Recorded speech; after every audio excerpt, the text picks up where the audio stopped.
Hey guys, Tim here, Big Dog Forge. Welcome back to the shop. It's good to see you guys. Yeah, a couple of things before we get started. One is thanks to everybody who sent me an email or a message. I'm doing fine. Took a couple of days off for vacation, trying to heal up a little bit, and I'm back. Thanks for all the support, and can't thank you guys enough. We're up to about 6,600 subscribers right now, and it feels like a big extended family. You guys are freaking rock stars. Some of you may have caught a live stream that I put out a couple of days before I went on vacation. It was a little test to see how things would go. I'm working the bugs out on that, and if I can work all that out, I may be doing some live stream in the future. You can let me know what you think about that in the comments. So this time around, we're going to take the skull Damascus we made in the last video, and we're going to turn it into a knife blade. I think this stuff is possessed. You'll see what I mean in the video, but stick with me, guys. We'll talk in a bit. Bye. Alright guys, so this is a cross-section of the skull Damascus that we made last time, and we're going to talk about it a little bit because there are some problems with it that we knew about going into this. Okay, in the center of the circle you're going to notice a little dark spot.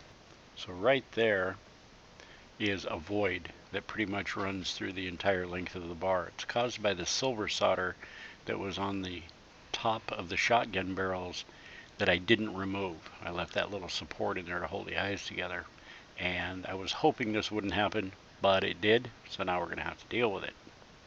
So we cut 4 cubes out of this bar, and the second arrow depicts a lower section that's got the same thing, but it doesn't run through every cube. So what we're going to do is take these cubes and we're going to stack them up, just like this. Now the reason we're going to do this is because if we were to stack them side by side, they would end up looking something like this. And I think that looks funny, so we're not going to do that. Instead, we're going to stack them like this in the hopes that we get something that looks a little more like this, which I think looks, well, a little better anyway. Alright guys, so what we're doing here is we're stacking and forge welding the cubes together. Now, remember when I told you that I thought this Damascus was possessed? Well, what you're seeing here is some stock footage of another video that I did, because right from the get-go, nothing but problems. Lost a bunch of footage of forge welding it and cutting the cubes, that kind of thing.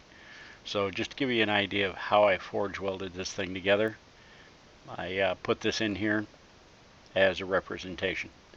So it was the first of many things that were strange that went wrong putting this thing together. And you'll see more along the way. Okay, enough about that. Let's get back to the knife. And we just cut the handle off the side and we stick it right on the end so we can get this thing under the power hammer and draw it out into a flat bar. There we go. And this took a few heats, so I cut quite a few of them out of there to get us to this point.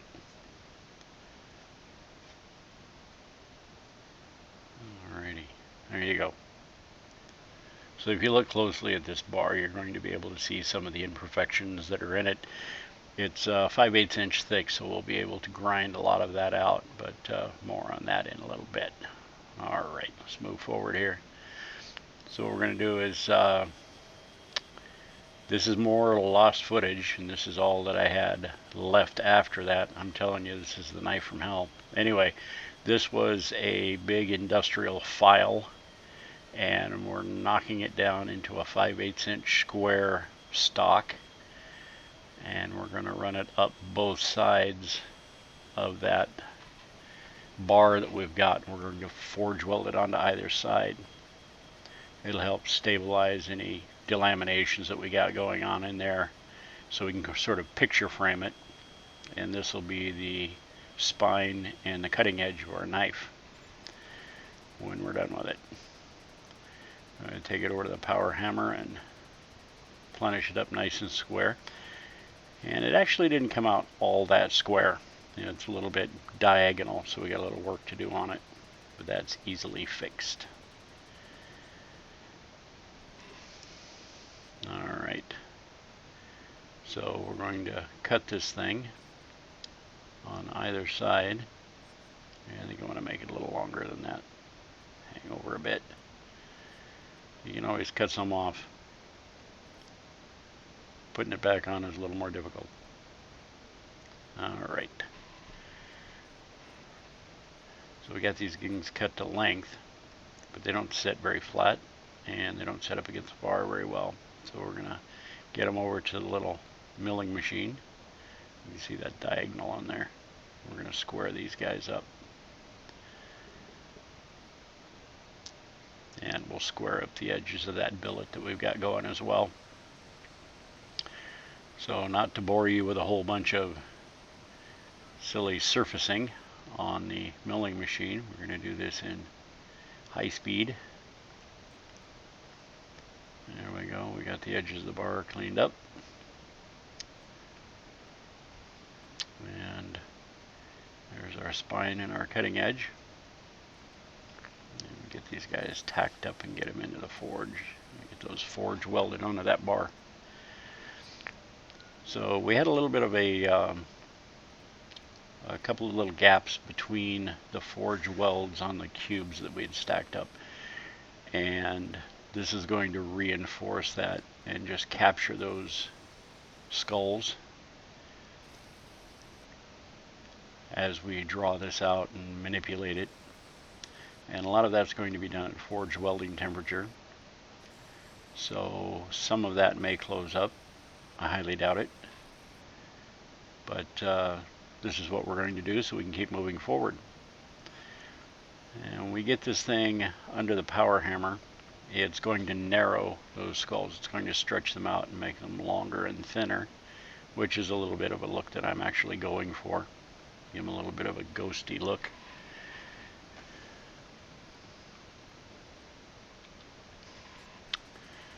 Alright, and it welded up real well. That second burner I've got on that forge really brings that temperature up. It's very controllable. I also added a pyrometer to that thing so that I could dial the temperature in very well and make sure I'm up at welding temperature.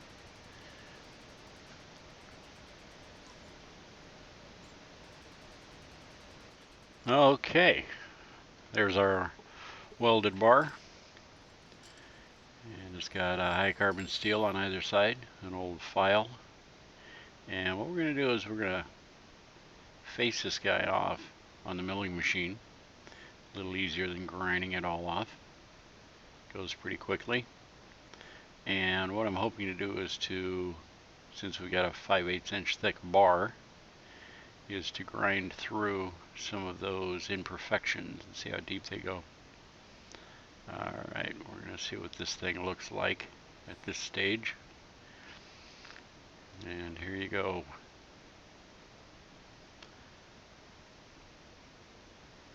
Kind of funky looking, ghosty looking faces. And you can see those dark spots just above their eyes where they meet. But we have a plan for that. And we've got a pit right there, but it's very shallow, and we should be able to take most of the material off this side that we're going to reduce this by and get rid of that. So you can see that split that sort of runs down between their eyes. The one on the bottom is the worst. Alright, we're going to cut a notch in this, the bandsaw, so we can weld that together and bring that high carbon steel down to a point. And that'll be the tip of our knife.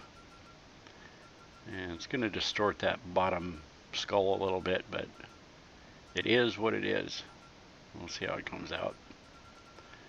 Get this thing into shape. Now I put flux on there before I narrowed those up.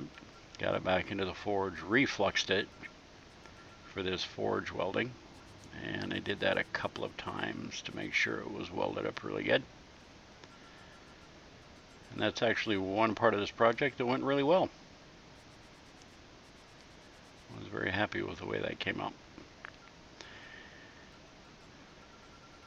So while we've got some heat in this thing, we're going to put a tang in the other end. And, you know, of course, when it rains it pours.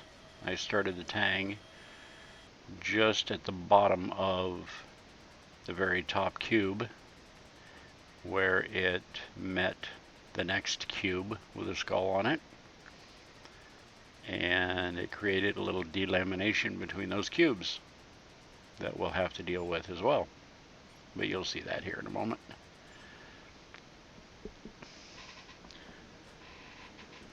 Alright, we're going to let this guy cool down. We'll grind him off a little bit. And no need to bore you with all of this grinding. We can get through this a little quicker than this, I think. There we go.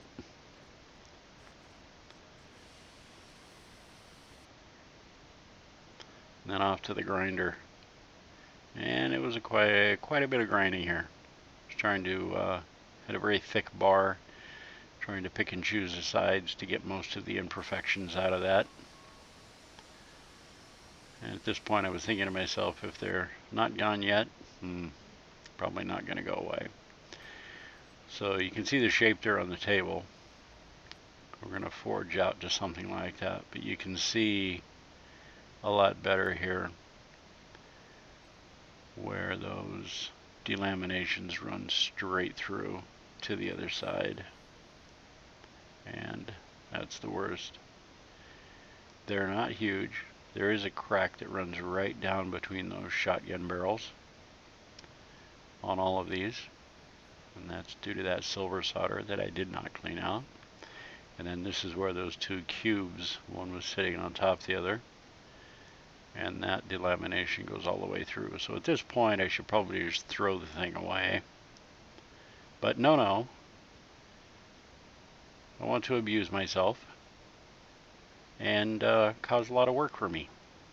So the plan is we're going to get it to the drill press, and we're going to drill out those imperfections that run through the blade. Alright, and then we're going to take a piece of our cable Damascus and we're going to round it off to 1/2 inch, a section long enough that we can straighten it out. A couple of little taps here and there, get it as straight as we can. Very good. And we're going to cut that off there and put it in the lathe, and we're going to turn it down to just the right size so we can make some little fillers, rivets to fit in those holes that we drilled in the blade.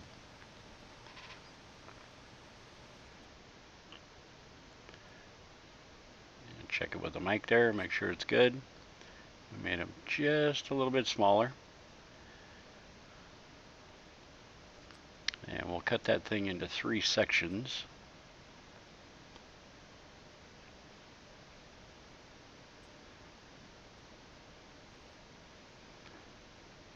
And we're going to rivet those cold right into those holes, and then we'll forge weld them into place. And this is something I've been curious about. I've not seen this done. I'm sure that somebody somewhere must have done something like this. You see plenty of people riveting, but to forge weld them into place to get rid of those imperfections. And since it's cable Damascus, it's got that little flower pattern in the middle of it. It should add some level of something. I don't know if it'll be good, bad, or what. And we're also taking a chance by welding these into place that as they spread, they could delaminate more material around them. So we'll see how this goes. Like I said, this is all an experiment, and I'm going to experiment with as many things as I can along the way. Like I said, I don't have real high hopes for any of this. Just having a little bit of fun and experimenting with something new. And really the ultimate goal here is to see how this skull pattern comes out. if it's still visible when it's done, how distorted it is. And we're going to make about a 10-inch blade out of this thing. Kind of give it a little bit of a Bowie blade look, Bowie knife look. Alright, so we're welding up the end of the tang there that's got that delamination in it from both sides. And I know this isn't the ultimate answer here, but we're going to keep moving forward with it. It's in for a penny, in for a pound here. Alright, and off to the grinder. And we spent quite a bit of time cleaning it up,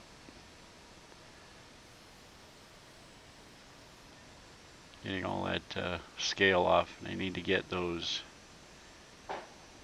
rivet heads nice and flat. Once we cleaned it up, we moved on to grinding the bevels into it.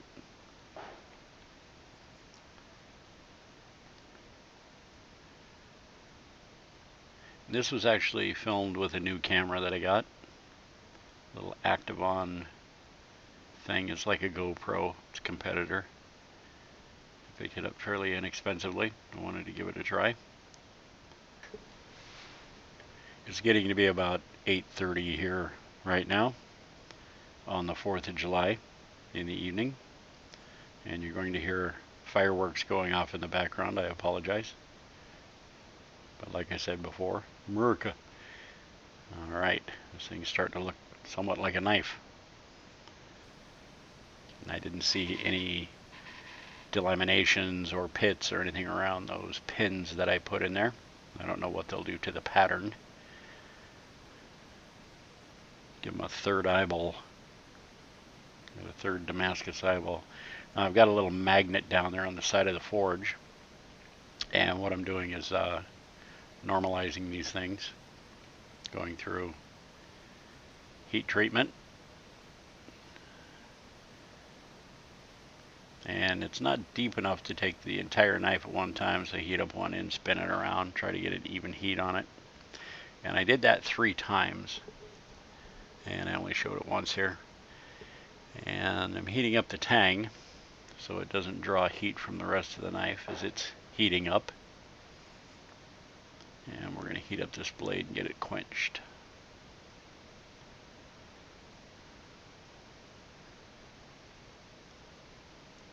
I guess that would be annealing, not normalizing. Alright, into the peanut oil. Tip the bucket there a little bit. We weren't quite full enough. I don't want the heat from that tang getting back down into that blade. Alright, little file test. Good and hard. Yeah, I like it. And we'll let that cool off the rest of the way. And we'll get her into a tempering oven. 450 degrees, an hour. And we did that twice. And then the fun part. This was a good couple of hours trying to chase all the scratches out of there from the initial grind. Alright, we're going to get this into the ferric chloride here. We're going to see what this looks like.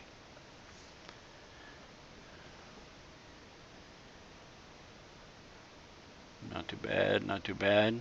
Kind of an eerie look to it. I like that. Okay. We're going to let this guy sit in here for 10 minutes. Bring him out, clean him up, another 10. We'll do that 3 or 4 times. While we're doing that, we're going to work on some handle pieces. Obviously, we got the knife out of the ferric chloride. Now, what I'm doing here is I'm using junk. It's kind of a odd knife. I don't think it's going to turn out the way I want. So I've got this little ring, and I'm going to use some of this 2-part steel stick epoxy by JB Weld. We're going to fill that up and center it on the tang. And that little ball there's just some excess. And it dries. It only takes this stuff about an hour to dry, and it's just rock hard. It's machinable, actually. Alright. get our guard on there and our little bolster, I guess. I don't know. Not a knife guy, don't really know. Just making this up as I go along. Now what I'm going to end up doing is that guard is quite long. I'm going to give it a Z shape sort of. It'll bend back towards your hand on the cutting edge, and then it'll bend towards the blade on the spine edge once you're ready to assemble all these parts. Now that's a piece of rosewood that I'd actually cut for a handle on something else that I never used. So it already had a hole drilled in it. And to bend that guard, I simply put it in the vise and pushed it with my hand. I just eyeballed it as close as I could. We got a little brass plate on the back of the rosewood handle. And I just put a quarter 20 nut on there. And I'm just going to leave it that way. I'm not going to go through the process of building anything for it right now. I've got quite a bit of time into this thing, and it's kind of a I don't know, very iffy situation as to whether it's going to turn out well or not anyway. So we spent some time sanding up that handle, making it nice and smooth and pretty. Didn't take too long, a few minutes. And I'm going to sand up the little pommel around the nut from Home Depot. Awesome. I like it. All right. There we go. Sort of the devil's Bowie knife. There, we'll put a little wipe-on polyurethane on this thing. Protect that handle a little bit. And there you go. This is how it turned out. You guys are going to have to let me know what you think about this one. And like I said, this is all just an experiment. It's a test for future projects. I want to see